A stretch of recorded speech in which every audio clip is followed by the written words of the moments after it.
or supporting the poor.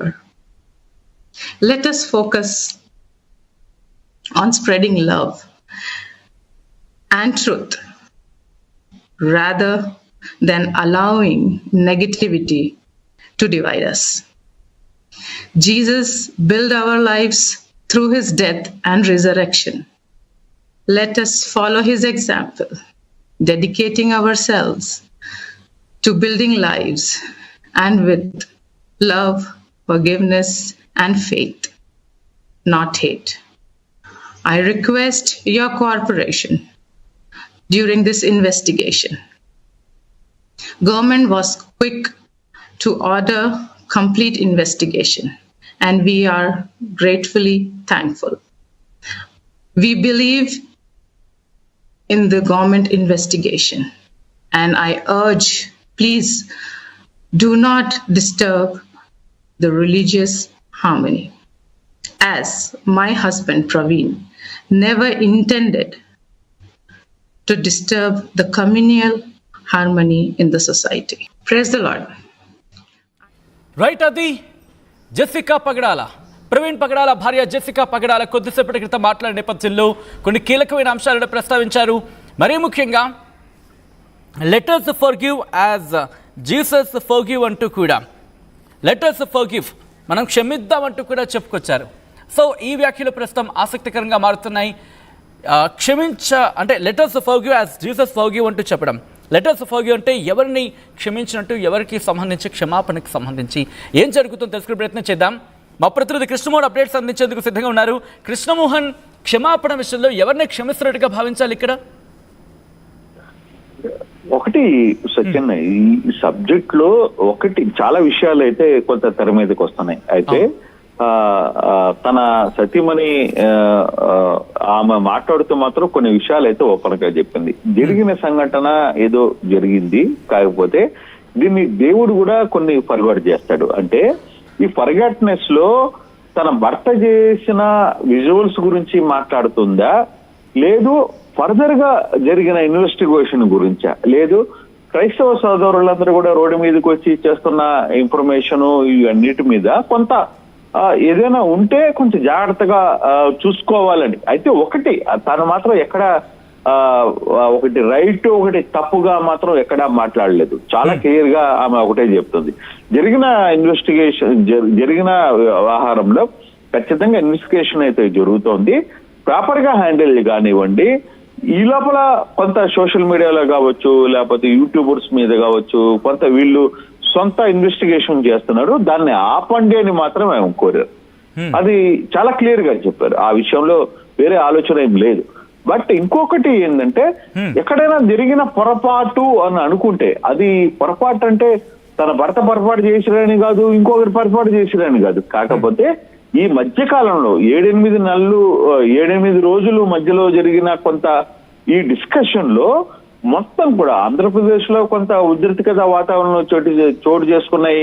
అలాగే తెలంగాణలో కూడా కొంత అదే పరిస్థితి ఉంది. సో దీన్ని కంట్రోల్ చేయడానికి ఆమె ప్రయత్నిస్తున్నారు, దాంట్లో ఎటువంటి తప్పలేదు. ఆమె క్లియర్ గా ఒక మాట అయితే చెప్తున్నారు, ఇష్యూ ఇన్వెస్టిగేషన్ లో ఉంది, జరుగుతోంది, జరిగే లోపల అనవసరంగా మధ్యలో ఎవరో వచ్చి ఏదో మాట్లాడి, లేదు ఏదో వీడియోస్ వచ్చినాయి అని దాని మీద కాంట్రవర్సీ చేయడం, ఇవన్నీ కొంత ఆపితే మంచిది.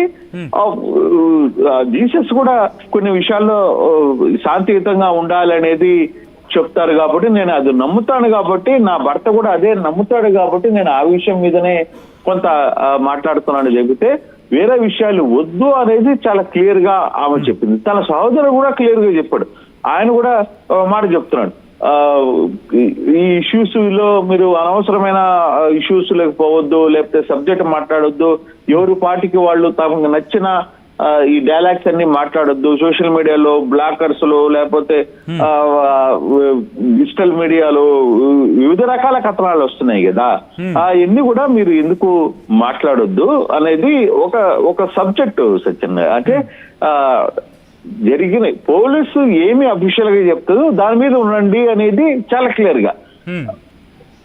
ఆ ఆహారం మీద అంటే ఇటీవల ఈ మధ్య నిన్న మొన్న కూడా కొంతమంది క్రైస్తవ ప్రబోధకులు కూడా చాలా క్లియర్ గా ఒకటే చెప్తున్నారు. నోటీసులు ఇచ్చిన తర్వాత కూడా వాళ్ళు ఒకటే మాట చెప్తున్నారు, ఏదైనా జరిగినా ఈ వ్యవహారంలో జరిగిన తర్వాత మేము కూడా మా దగ్గర అనుమానాలు ఉన్నాయి, ఎస్, అంతేగాని ఎవిడెన్స్ లేవు.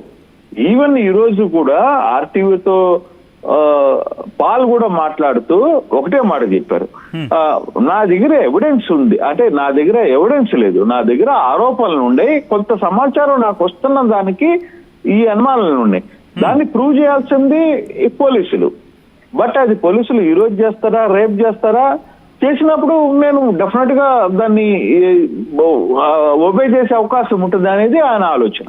సో ఆ దిశగానే ఈ వ్యవహారం అంతా కూడా నడుస్తుంది తప్పితే వేరే ఆలోచనలకు పోవద్దు. అయితే కొంత గతంలో ఉన్న పరిస్థితికి ఇప్పుడున్న పరిస్థితులకి కొంత స్లో డౌన్ అవుతా ఉంది. కాకపోతే ఎక్కడికక్కడ ఏం జరుగుతుంది ఏంటి అనేది వాళ్ళు కూడా ఆలోచనలు ఉన్నారు. రైట్ టైంలో మృతుడి భార్య కూడా ఆయన మాట్లాడడం కూడా, జెసికా కూడా మాట్లాడడం కొంత ప్రాక్టికల్ గానే అనిపించింది.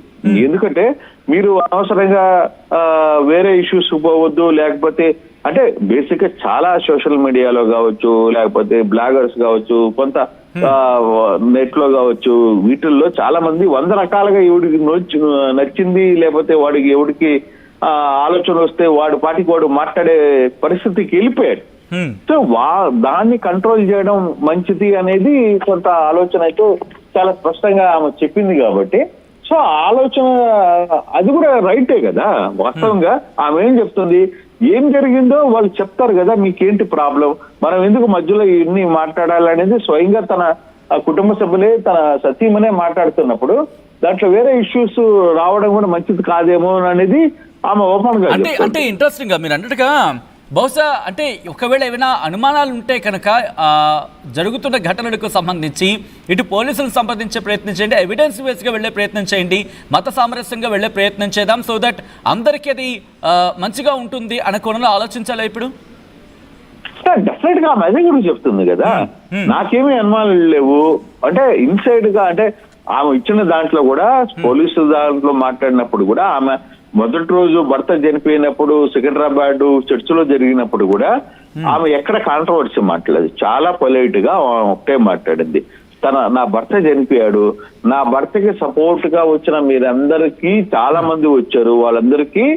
నేను థ్యాంక్స్ చెప్తున్నాను.